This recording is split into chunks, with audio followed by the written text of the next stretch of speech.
So we pick up with our four heroes leaving Frankfort, Michigan, and heading towards Sleeping Bear Dunes National Lakeshore. The ride was really pretty along Crystal Lake here. Crystal Lake's on one side, and then Lake Michigan is on the other side.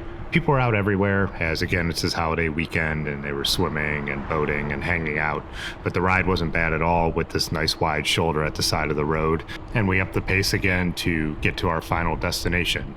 We were heading towards a little spot that had canoeing and tubing and all kinds of stuff, but had a store connected to it. So this is where we picked up all our supplies for the evening. We then went to check in at the park. It was interesting. They couldn't figure out what to charge us since we were on our bikes. We actually ended up paying more all being on individual bikes than we would have if we were all in a car together or we were paired up on motorcycles. The people there felt really bad, but the money all goes to the park, so we weren't too mad about it.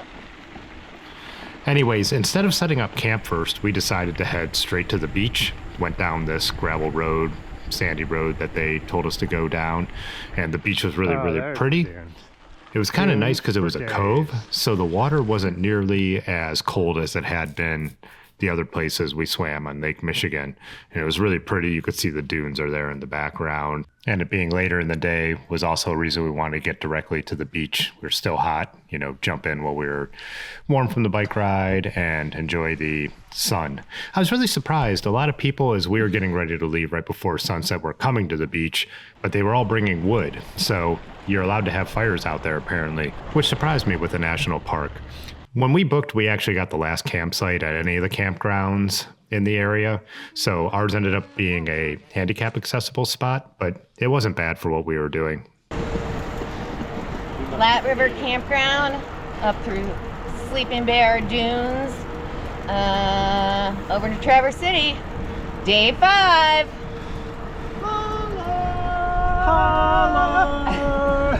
So after our typical morning of having our coffee and our snacks and getting everything packed up, we rode off through the campground and out onto these park and country roads.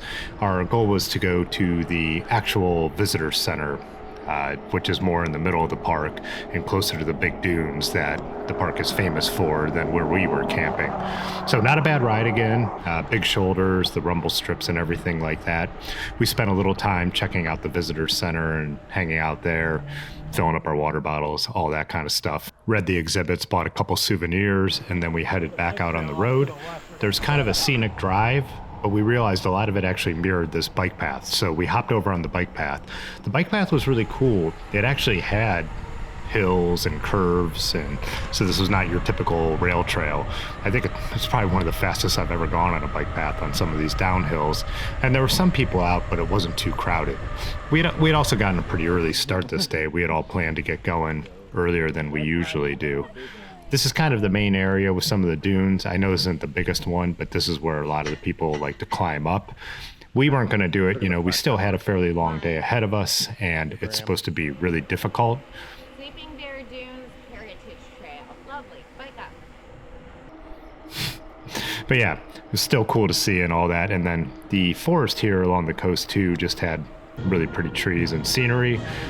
Again, this is 4th of July, so at first I was like, what is all this going on? And then it's like, oh yeah, 4th of July parades. It's what people do on 4th of July. We've been on bike tours for so long, so many years over 4th of July, I've kind of forgot about it, off in the middle of nowhere and stuff like that.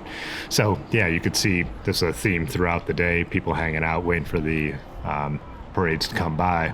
Our destination on this day for our first stop was a town called Leland. It was a little north and a tiny bit out of our way, but not super far. There was a coffee shop Aaron really wanted to stop at up there. So we were back out on the roads, again, nice wide shoulders, and then back onto some crushed limestone type bike paths. So a really good mix of riding this day. And again, there was some elevation too, so it wasn't just a completely flat, straight ride. It was all around as we worked our way north. And again, to reiterate, everybody was happy with the bike selections and tire selections. As you could see, we've hit everything on this if you've watched all the videos in this series, because now we're on a different kind of path that we haven't been on yet. But pavement, boardwalks, single track, sand, roots, everything you could imagine on this bike tour, which made it really interesting. You know, the first couple days were completely different than the last couple days. Made it for something really, really unique, a really cool experience.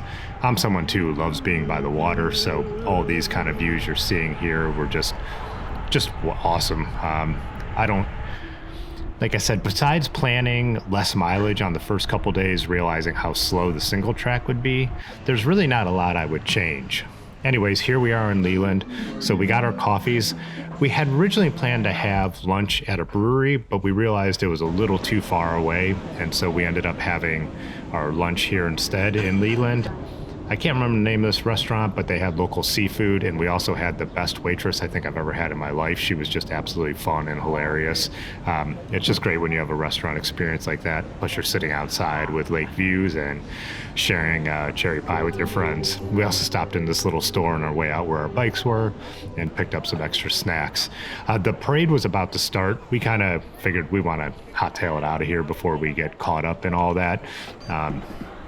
Yeah, you know, we have destinations, but it was still kind of cool to go along. I think we were the kind of the beginning of the parade because everyone got to see us ride by on our loading touring bikes. So if you picture the lower peninsula of Michigan as the mitten, as they often describe it, we're kind of rounding the thumb here once we're back on track. So we kind of turn back towards the east before heading back south towards Traverse City. So today was kind of like a big N, lowercase n if you want to picture that, as we made a big loop around and headed back to where our car was ultimately. Tim knows all about it. So yeah, that was, I think, the last decent climb of the day, and this was our brewery stop. This place had this amazing outdoor space, but we were all happy to be sitting inside in the AC on this day. So, you know, that happens on bike tours sometimes. Wow, look at this pine coverage. It goes totally dark in here. All trees. The GoPro was on auto exposure, so you can't really see what I was talking about there, but it did look really cool. You'll just have to trust me. After that last brewery stop, 16 miles of bike trail back into Traverse City. It's been beautiful blue skies like this the whole trip. Now it's thundering and looking like this over this way. We'll see what happens. So I was starting to wonder if what happened to us on our tour last year was going to happen to us this year, where we stayed dry almost the entire time, and then the last couple miles to our car, we got completely drenched, so we had to fill the cars with all our wet selves and wet stuff. Home stretch, babe. How you feeling? I'm feeling okay. I will be glad to be done, though. How are you feeling? I'm buzzed. I feel good. So yeah, the bike trail was really pretty. I think as anyone knows, after a long tour, sometimes you do feel like, okay, I'm ready to be finished riding, but having this beautiful scenery made it a lot easier to roll in on the last day. We are finishing in the sun on a wet trail. Good thing we stopped at that brewery. Yeah, so basically it looked like the storm had already blown through. So where I was seeing the lightning and dark clouds was off to the left as we're looking at this. So it kept moving on and we were back in blue skies like we had been the whole entire trip. There's a rainbow. You can't see it, but we can. So as we got back into the city, it was kind of a zoo with 4th of July and the National Cherry Festival going on. Originally, we thought we might try to explore it a little bit, but the cabin we were staying at this final night was about an hour away. We just decided to get out of town. We didn't feel like being in a crowd. Hello.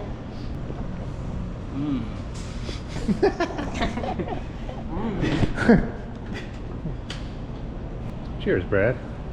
So we had dinner like a half an hour outside of town, found a place that was actually open, and then worked our way to our cabin.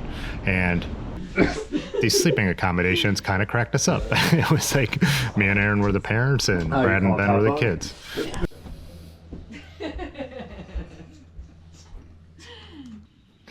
In the morning, we went swimming in the lake that our cabin was on. It was really nice and warm. great way to start the day. You know it's warm if we're swimming that early in the morning. So after our swim, we decided to head to Ann Arbor. That would be our stopping point where we'd have some lunch and break up our drive before we were heading back home, getting home by early evening. So yeah, I appreciate all the positive feedback I've gotten on this series. Obviously, we had a blast, and a lot of you seem to enjoy watching it. I also appreciate all the advice if we come back to this area, which we're all talking about doing already. So anyways, if you want to support the channel, we do have a little store down below. Consider channel membership. I'm working on some videos with bonus content right now for the channel members. But beyond that, I will see you in the next video.